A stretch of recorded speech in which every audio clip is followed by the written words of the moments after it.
और अगर आप इस तरह की जो बचकानी गलतियां करेंगे तो निश्चित है वो आपके एग्जाम के रिजल्ट पर पक्का असर डालेगा, पहली चीज। दूसरा कि बिल्कुल घबराइए मत, बहुत ही आसान एग्जाम है। क्योंकि आसान इसलिए है क्योंकि ये एक ऐसा एग्जाम है जिसमें आपको पता है कि सिलेबस क्या है।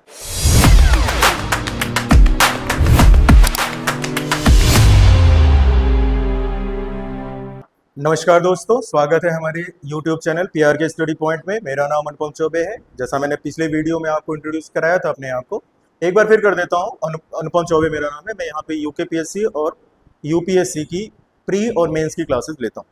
लास्ट वीडियो में हमने क्वेश्चन के माध्यम से कैसे हम रिवीजन करें इस पे एक थोड़ी सी चर्चा की थी, और उस दौरान मैंने आप लोगों से ये वादा किया था कि संडे को जो आपकी परीक्षा होने वाली है यूकेपीएससी की, उससे पहले मैं एक बार पुनः आपके सामने कुछ प्रश्नों और कुछ स्ट्रेटजी पे बात करने के लिए उपस्थित होऊंगा, और वो मैं आज आया हूं। और आज मैं आप लोगों को 2-3-4 बातों पे फोकस करना चाहता हूं। प्रश्नों पे हम जाएंगे, कुछ प्रश्नों पे चर्चा करेंगे जो आवश्यक भी है, लेकिन उससे पहले 2-3 प्रश्न जो मुझे पिछले वीडियो के कमेंट्स में पूछे गए थे, पहले मैं उन पे बातें कुछ क्लियर कर दूं। पहला, कई बच्चों ने मुझसे पूछा और कॉल करके भी मुझसे पूछा कि सर लगभग मेरिट क्या जाती है, पहला प्रश्न। दूसरा, कुछ बच्चों ने मुझसे कहा कि सर कितने क्वेश्चन अटेम्प्ट करने चाहिए, और कुछ बच्चों ने ये इस बात पे भी बात की कि क्या सर 1/4 जो नेगेटिव मार्किंग होती है वो हमारे लिए सकारात्मक है या फिर हमारे लिए नकारात्मक है, यानी वो हमें क्या इंगित करता है कि हमें लगभग कैसे प्रश्न और कितने प्रश्न अटेम्प्ट करने चाहिए। मैं ये बड़े तीनों बेसिक प्रश्न है, और मैक्सिमम जो फ्रेशनर होते हैं, जो नए बच्चे होते हैं, जो पहली या दूसरी बार दे रहे हैं, उनके सामने ये क्वेश्चन बार बार उठता है। मैं आपको 2 चीजें क्लियर कर दूं। पहला, कि मेरिट क्या जाएगी ये हम और आप तय नहीं कर सकते। कम से कम एग्जाम से पहले बिना क्वेश्चन पेपर को देखे, उसका एनालिसिस किए और बिना सर्वे किए हम ये नहीं कह सकते कि मेरिट क्या जाएगी। कई बार मेरिट 95, 96, 97 तक जाती है, तो कई बार 84। लास्ट जो आपका पीसीएस का प्री हुआ था उसमें 84 के आसपास मेरिट गई थी। तो ये बात तय कर पाना बहुत मुश्किल है कि आप कितनी मेरिट जाएगी। दूसरा, प्रश्न कितने अटेम्प्ट करने हैं ये भी आप पहले से तय नहीं कर सकते। प्रश्न की प्रकृति तय करती है कि आपको कितने प्रश्न अटेम्प्ट करने चाहिए। कई बार मैं ये नहीं कह रहा हूं कि जब आप प्री एग्जाम देने जाते हैं तो उसमें प्रश्न आसान और कठिन हमें तय करना होता है कि कौन सा आसान और कौन सा कठिन, ये बिल्कुल भी नहीं है। क्योंकि जब आप उस 2 घंटे में पीसीएस का एग्जाम सीरियस तैयारी के बाद देते हैं, तो आपके सामने यदि आपसे यह पूछा जाए कि भारत की राजधानी क्या है, तब भी आप उसमें 2 मिनट या 1 मिनट या 30 सेकंड तक सोचने लगते हैं कि यार इतना आसान क्वेश्चन कैसे पूछ दिया, इसका मतलब कुछ इसमें ट्रिकी है या कुछ ऐसा है जो हमें समझ में नहीं आ रहा है। जबकि पूछा उसने सिर्फ यही है कि वर्तमान भारत की राजधानी क्या है। मैं नहीं कह रहा हूं कि ऐसे क्वेश्चन प्री में आएंगे, लेकिन हाँ, सामान्यतः हम कठिन और आसान प्रश्नों की प्रकृति को निर्धारित नहीं कर सकते। एक तरफ से प्रश्न करना शुरू करें। और जब मैं अपनी बात करूं, जब मैं प्री देता था तो मैंने तो उस समय भी प्री दिया था यूपीएससी का जब नेगेटिव मार्किंग नहीं था, और तब भी दिया था जब नेगेटिव मार्किंग था। तो इस दोनों दौरान मेरी स्ट्रेटजी थोड़ी अलग अलग रही। जब नेगेटिव मार्किंग था तब तो नहीं था, तब तो मैंने सारे प्रश्न अटेम्प्ट किए क्योंकि कोई दिक्कत नहीं थी। कुछ वो प्रश्न भी किए जिनका आता पता नहीं था, वो भी कर दिए। लेकिन जब नेगेटिव मार्किंग आया तब मैंने उसमें एक स्ट्रेटजी अपनाई कि मैंने अपने पेपर को, जो मैं पेपर सॉल्व करता था, उस पेपर को मैंने 3 स्टेजेस में किया। पहले राउंड में मैंने उन प्रश्नों को किया जिन प्रश्नों पर पढ़ते ही मुझे स्ट्राइक आ गया कि यही इसका उत्तर है। नंबर ऑफ क्वेश्चन कितने होंगे वो अलग विषय है। फिर मैंने सेकंड राउंड में उन प्रश्नों को किया जिन प्रश्नों को पढ़ने के बाद मुझे ऑप्शन देखने पड़ते थे और थोड़ा सा सोचना पड़ता था। और उसके बाद थर्ड जो स्टेज होता था, थर्ड राउंड भी कह सकते हैं आप इसको, थर्ड राउंड में मैं उन प्रश्नों को करता था, या हमें करना चाहिए उन प्रश्नों को जिसके बाद अगर इस 2 राउंड में आप लगभग 70%, 75% तक क्वेश्चन अटेम्प्ट कर ले रहे हैं, तो मुझे नहीं लगता कि थर्ड अटेम्प्ट की आवश्यकता पड़ेगी या थर्ड राउंड की आवश्यकता पड़ेगी। लेकिन फिर भी मुझे लगता है कि आपके पास अगर समय बचता है तो आप थर्ड राउंड में जाएं, और इस पूरे तीनों राउंड में सबसे इंपॉर्टेंट राउंड आपका फर्स्ट राउंड है। इसलिए यहां पर आप कितने प्रश्न अटेम्प्ट कर रहे हैं ये बड़ा महत्वपूर्ण है। ठीक, कुछ बच्चे क्या करते हैं, पूरे पेपर को एक साथ शुरू करते हैं और लास्ट तक उस पेपर को 2 घंटे में करते हैं। उस दौरान प्रश्न की प्रकृति, कौन सा प्रश्न अटेम्प्ट करना चाहिए, कौन सा नहीं करना चाहिए, ये सारी चीजें सोचने के बजाय सीधे वो एक तरफ से प्रश्न करना शुरू करते हैं। ठीक है, आप अपनी, मैंने पहले भी कहा है और फिर कह रहा हूं कि आप लोगों की स्ट्रेटजी में छेड़छाड़ करना इस वीडियो का उद्देश्य नहीं है। सबकी अपनी रणनीति है, जो जिस रणनीति से करना चाहे वो उस रणनीति से करे, लेकिन जो बिगनर्स हैं, जो पहली या दूसरी बार अटेम्प्ट दे रहे हैं पीसीएस का, उनके लिए मैं ये बात जरूर कहूंगा कि वो राउंड मेथड का इस्तेमाल करें पेपर को सॉल्व करते हुए। हम पेपर देते हुए ये तय नहीं कर, हमें कभी नहीं तय करना चाहिए कि मेरिट क्या आ जाएगी। आप अपनी क्षमता और अपनी तैयारी के अनुसार जितने क्वेश्चन अटेम्प्ट कर सकते हैं अटेम्प्ट करिए। और तीसरा जो प्रश्न था वो प्रश्न ये था कि हमें कितने प्रश्न अटेम्प्ट करने चाहिए। कितने अटेम्प्ट करने चाहिए वो क्लासरूम में जब आपके सामने पेपर आएगा एग्जामिनेशन हॉल में, आप स्वयं पेपर करेंगे, राउंड में पेपर करेंगे। यदि आप की तैयारी अच्छी है या औसत है, उस आधार पे आप अपने पेपर को कोई नंबर ऑफ क्वेश्चन अटेम्प्ट करने की रणनीति पे काम कर सकते हैं। इसको लेकर भी किसी तरह की कोई पहले से स्ट्रेटजी नहीं बनाई जाती कि सर 150 क्वेश्चन, आपको पता है कि जीएस में 150 क्वेश्चन आएंगे और सी सेट में 100 क्वेश्चन आएंगे। हम जीएस की बात कर रहे हैं जहां से मेरिट बनेगी, और 150 में से बच्चे कहते हैं सर 125 कर लें। अरे 125 कर लें, कोई दिक्कत नहीं, 130 कर लें, कोई दिक्कत नहीं। दिक्कत यह है कि क्या उसमें से कितने प्रश्न सही हुए हैं, कितने गलत हुए। इसलिए कई मेरे सामने ऐसे उदाहरण हैं जहां भी बच्चों ने 98-99 क्वेश्चन किए और उसके बाद भी उनका हो गया, और कई ऐसे उदाहरण हैं जिन्होंने 130-135 तक किए और उनका सिलेक्शन नहीं हुआ, उनका प्री क्वालिफाई नहीं हुआ। तो इसलिए इस बात को लेकर ये कहना कि कितने प्रश्न अटेम्प्ट करना है, इस पे बात करने की आवश्यकता नहीं है। वो प्रश्न की प्रकृति और प्रश्न का चरित्र वो तय करता है कि हमें कितने प्रश्न करने हैं, और हमारी तैयारी किस लेवल तक पहुंची है वो भी तय करेगी कि हमें कितने प्रश्न अटेम्प्ट करने हैं। इस विषय पे भी बात करना कोई महत्वपूर्ण विषय नहीं है। आज जो मैं आपसे बात करना चाहता हूं वो दो बातों पे करना चाहता हूं। एक, आज और कल क्या करना है इसकी टेंशन मत लीजिए। जो रैंडमली आपका मन कर रहा है, जो भी सब्जेक्ट आप पढ़ना चाहते हैं, चाहे उत्तराखंड स्पेशल पढ़ना चाहते हैं या जीएस का कोई पोर्शन पढ़ना चाहते हैं, क्वेश्चन पेपर सॉल्व करना चाहते हैं, या आप नहीं पढ़ना चाहते हैं, रेस्ट करना चाहते हैं, तब भी कोई समस्या नहीं है। आपकी जो इच्छा करे, ज्यादा बर्डन आपके लास्ट के 2 क्लास में नहीं, 2 दिनों में नहीं लेना है। आराम से अपनी नींद पूरी कीजिए और उसके बाद जाके आप संडे को पेपर देंगे, फ्रेश रहेंगे, ताजा रहेंगे, तो पेपर आपका अच्छा जाएगा। और सबसे बड़ी बात, इस समय एक बड़ा हास्यास्पद विषय भी है जिसपे आप कह सकते हैं कि इस पे बात करनी आवश्यक है या नहीं, बिल्कुल है। जो नए बच्चे हैं वो इस बात को समझें कि जब आपके एक पेपर से दूसरे पेपर के बीच में जो 2 घंटे का ब्रेक होता है, वो बड़ी प्रॉब्लम क्रिएट करता है। हमें समझ नहीं आता कि उस 2 घंटे में हम कहाँ जाएं।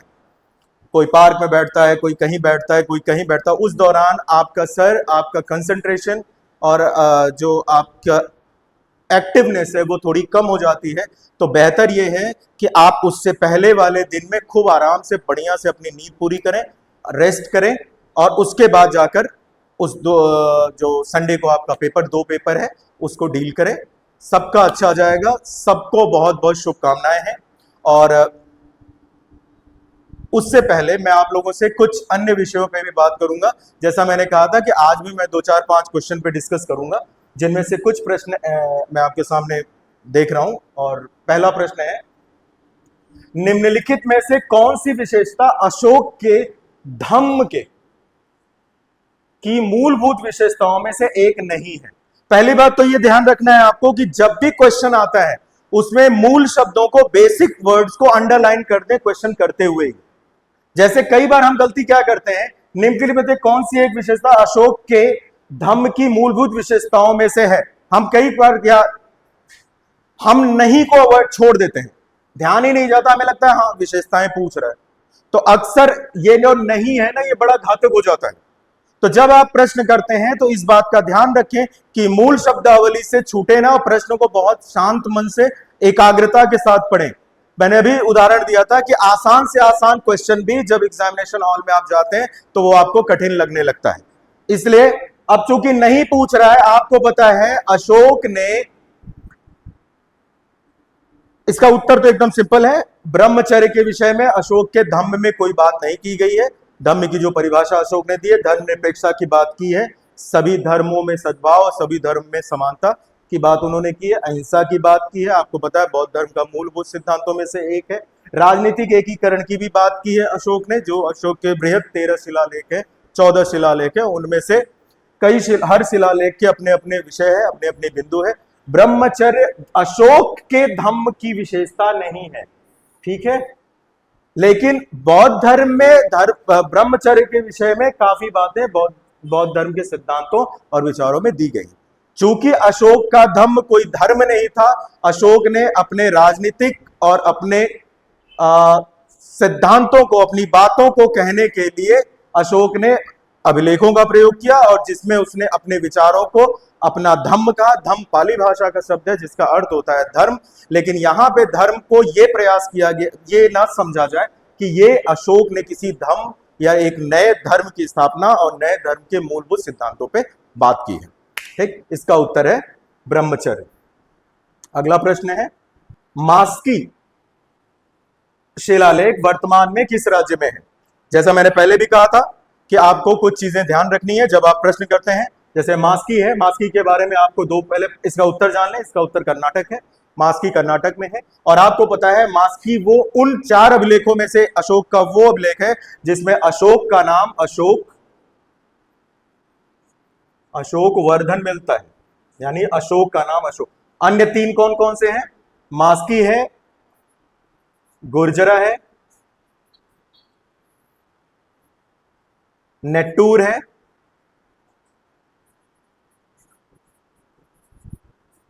है, और चौथा है उदयगोलन। ये 4 अभिलेख हैं, मास्की, गुर्जरा, नेट्टूर, उदयगोलन। ये 4 अभिलेख हैं जिसमें अशोक का नाम अशोक वर्धन मिलता है। बाकी सभी अभिलेखों में अशोक स्वयं को क्या कहता है? देवाना पियदस्सी, देवाना पियदस्सी कहता है बाकी सभी अभिलेखों में। ठीक है, कर्नाटक राज्य में है। नेक्स्ट,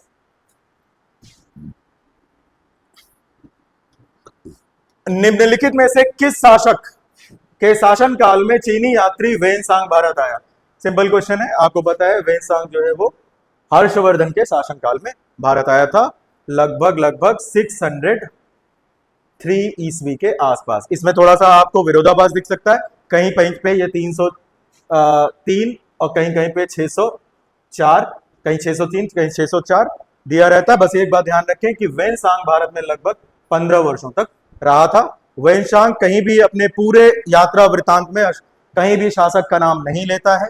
वेनसांग के ही प्रभाव में हर्षवर्धन ने बौद्ध धर्म के उत्थान पर और बौद्ध धर्म को अपनाया और बौद्ध धर्म के उत्थान पे कई सारे कार्य किए। इसके अलावा आपको पता है प्रयागराज में उसने महासम्मेलन भी बुलाया था, वगैरह वगैरह वगैरह। नेक्स्ट, पाणिनि की अष्टाध्यायी पर लिखी गई एक प्रसिद्ध कृति है। पूछ रहा है कि पाणिनि के अष्टाध्यायी का विषय क्या है? पाणिनि की, आपको पता है पाणिनि व्याकरणविद थे और पाणिनि के अष्टाध्यायी का विषय है संस्कृत व्याकरण। नेक्स्ट, चंद्रगुप्त मौर्य के दरबार में यूनानी राजदूत मैगस्थनीज को किसने भेजा था? आपको पता है चंद्रगुप्त मौर्य 305 बीसी में चंद्रगुप्त मौर्य और सीरिया के शासक सेल्यूकस के बीच युद्ध हुआ था और उस युद्ध में चंद्रगुप्त मौर्य की विजय हुई थी और उस युद्ध के बाद ही सेल्यूकस ने मैगस्थनीज को चंद्रगुप्त मौर्य के दरबार में भेजा था। तो इसका उत्तर है सेल्यूकस। नेक्स्ट,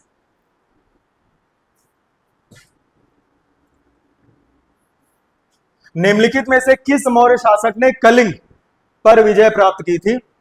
आसान उत्तर है इसका, आपको सभी को पता है। इसका उत्तर है अशोक अपने शासन काल के 8वें वर्ष, कहीं कहीं पे 9वां भी लिखा हुआ है, ये भी अपने आप में एक विषय है, 261 बीसी में चंद्रगुप्त मौर्य अशोक ने कलिंग का युद्ध लड़ा और विजय प्राप्त की। नेक्स्ट, शुंग वंश का अंतिम शासक कौन था? शुंग वंश का अंतिम शासक देवभूति था। नेक्स्ट, अगला क्वेश्चन है, मगध जनपद किन नदियों के बीच है? मगध आज का पटना और भागलपुर वाले क्षेत्र में है और एक तरफ गंगा नदी है, एक तरफ सोन नदी है, इन्हीं के बीच के क्षेत्र को मगध कहा गया। तो इसका उत्तर है मगध। अगला प्रश्न है, सती प्रथा का पहला अभिलेखीय साक्ष्य या अभिलेखीय उदाहरण किस काल में मिलता है? पहली बात तो सती प्रथा का पहला उल्लेख भानुगुप्त के एरण अभिलेख में मिलता है। ठीक, एरन अभिलेख, और यह है भानुगुप्त का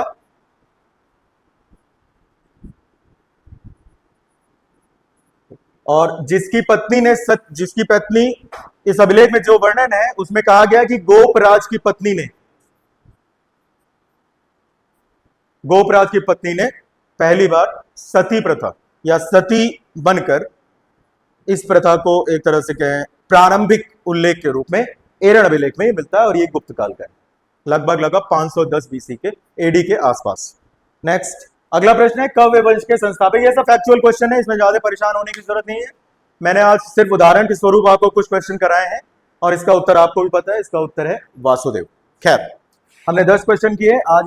आज की क्लास का, आज की वीडियो का जो सबसे प्रमुख उद्देश्य था वो ये था कि हम किस तरह से क्वेश्चन पेपर करें और किस तरह से क्लासरूम के प्रेशर को झेलें। इसके दो चीजें आपको बता दी है मैंने पहले भी। पहला तो आप पहले से मेरिट तय नहीं करेंगे पहले से, और क्वेश्चन पढ़ते हुए क्वेश्चन के नेचर को, कई बार क्वेश्चन पढ़ते पढ़ते हम ये सोचने लगते हैं कि ये प्रश्न आसान है यार, इतना आसान क्वेश्चन पूछ दिया, टिक कर दिया। कई बार क्लासरूम से आते आते जब हम पेपर देकर बाहर निकलते हैं तब हमें पता चलता है ओ ये तो गलती हो गई, नहीं पढ़ा, लास्ट में है नहीं पढ़ा, ये नहीं पढ़ा, वो नहीं पढ़ा और ये गलती हो गई। पहली तो ये गलती नहीं, इसे ह्यूमन, बाद में हम अपने आप को बहलाने के लिए कहते हैं ह्यूमन एरर है। ह्यूमन एरर नहीं, आप पीसीएस प्रशासनिक अधिकारी का एग्जाम देने जा रहे हैं, आप एक स्टेट के एसडीएम बनने वाले, जिले के एसडीएम बनने वाले हैं, और अगर आप इस तरह की जो बचकानी गलतियां करेंगे तो निश्चित है वो आपके एग्जाम के रिजल्ट पर पक्का असर डालेगा, पहली चीज। दूसरा, प्रश्नों को रैंकिंग बिल्कुल ना दें, ये आसान है, ये कठिन है। जो भी पेपर पीसीएस का एग्जाम जो बच्चे पढ़कर सीरियसली तैयारी देकर जाते हैं, उस क्लासरूम का एग्जामिनेशन हॉल का प्रेशर ही अलग होता है। इसलिए आराम से, कूल होकर, शांत होकर बढ़िया से एग्जाम दीजिए। आप सभी को मेरी तरफ से, हमारी संस्थान की तरफ से बहुत बहुत शुभकामनाएं हैं। और एक बात जो फ्रेश बच्चे हैं, जो नए बच्चे हैं, उनके लिए कहना चाहूंगा, एग्जाम को बहुत अच्छे से हैंडल करिए। किसी को देखकर अपने आप को डिमोरलाइज, अपने आप को कमजोर करने की कोशिश मत करिए। ये एग्जाम पीसीएस और आईएएस का एग्जाम ऐसा होता है जिसमें यह तय नहीं किया जा सकता कि वो 8 साल से पढ़ रहा है तो बहुत ज्यादा पढ़ रखा है, और मैं 8 महीने से पढ़ रहा हूं तो मेरी तैयारी उस लेवल की नहीं है कि मैं प्री पास कर सकूं। दूसरे से अपनी तुलना करना बिल्कुल बंद कर दीजिए। आपकी जो तैयारी है, आपकी जो मेहनत है, वो आपको प्रतिफल देगी। और इसको कहने के लिए, इस बात को समझाने के लिए मेरे पास एक बहुत ही अच्छा और खूबसूरत एक शेर है, मैं आपको बताता हूं और सुनाता हूं कि रख हौसला, वो मंजर भी आएगा, प्यासे के पास चलकर समंदर भी आएगा, थक के न बैठ है मंजिले मुसाफिर, मंजिल भी मिलेगी और मिलने का मजा भी आएगा। इसके बाद एक और बात जो मैं बहुत ही मन से आप लोगों से साथ शेयर करना चाहता हूं, वो ये कि बिल्कुल घबराइए मत। बहुत ही आसान एग्जाम है। क्योंकि आसान इसलिए है क्योंकि ये एक ऐसा एग्जाम है जिसमें आपको पता है कि सिलेबस क्या है। इसमें आउट ऑफ सिलेबस कुछ भी नहीं होता। और पढ़ाई के दौरान सबसे बड़ी जो समस्या आती है वो ये आती है क्या पढ़ें और क्या छोड़ें। इसलिए इस एग्जाम को बहुत आसान से, बहुत शांत मन से, अगले एक दिन जो अगला दिन है, कोई घबराने की जरूरत नहीं है कि आपने क्या पढ़ा, क्या करना है, रिवीजन कैसे करना है, इस विषय पे मत बात करिए। अगर आप नहीं पढ़ने की इच्छा हो रही है या समझ नहीं आ रहा है क्या पढ़ना है, कोई बात नहीं, रेस्ट करिए, रिवीजन करिए। अगर मन कर रहा है रिवीजन करिए, नहीं मन कर रहा है मत करिए, कोई दिक्कत नहीं है। आप आराम से संडे को पेपर जाइए, जो आपने पढ़ा है वो बहुत पढ़ा है। जिस दिन से चला हूं मेरी मंजिल पे नजर है, इन आंखों ने कभी मुड़कर मील का पत्थर नहीं देखा। पीछे मुड़कर देखने की जरूरत नहीं होती, सिर्फ आगे बढ़िए और एग्जाम दे के आइए। आप सभी जो भी एग्जाम देने वाले हैं, जो पहली बार दे रहे हैं, जो कई बार दे चुके हैं, उन सभी के लिए हमारी संस्थान की तरफ से ढेरों शुभकामनाएं। और आगे से जब हम वीडियो बनाएंगे, तो अभी तो हमने फिलहाल, हमारा जो उद्देश्य था वो ये था कि हम अपने बच्चों के साथ थोड़ा कनेक्ट हो सके और ये बता सकें कि किस तरीके से आपको रिवीजन और किस तरह से एग्जामिनेशन हॉल में प्रश्नों को डील करना है। आगे से हम आपको टॉपिक वाइज, सब्जेक्ट वाइज, किसी खास बिंदु पर अलग अलग वीडियो समय समय पर बनाते रहेंगे। एक बार फिर मैं आपको बहुत बहुत शुभकामनाएं देता हूं और आप सभी का एग्जाम बहुत अच्छा जाएगा, ये पूरा विश्वास है। बस अपने आप पे आत्मविश्वास बना के रखिए। धन्यवाद। हाँ, एक और बात, अगर हमारी वीडियो आपको पसंद आई हो तो कृपया प्लीज लाइक करिए, सब्सक्राइब करिए और कमेंट करिए। अगर आपका कोई क्वेरी है, कुछ पूछना चाहते हैं और कोई किसी भी तरह की कोई प्रश्न हो तो आप कमेंट बॉक्स में डालिए। हम अगले वीडियो में उन प्रश्नों का या उन जो बातें आप हमसे पूछेंगे उसका उत्तर देने का पूरा प्रयास करेंगे। बाकी आप फ्री देकर आइए, हमारी मेंस की क्लासेस भी यहाँ पे होंगी। आप फ्री दे के आएंगे तो हम इस पे ऑफलाइन और ऑनलाइन दोनों क्लासेस उपलब्ध कराएंगे समय समय पे आपको। धन्यवाद, थैंक यू, शुक्रिया।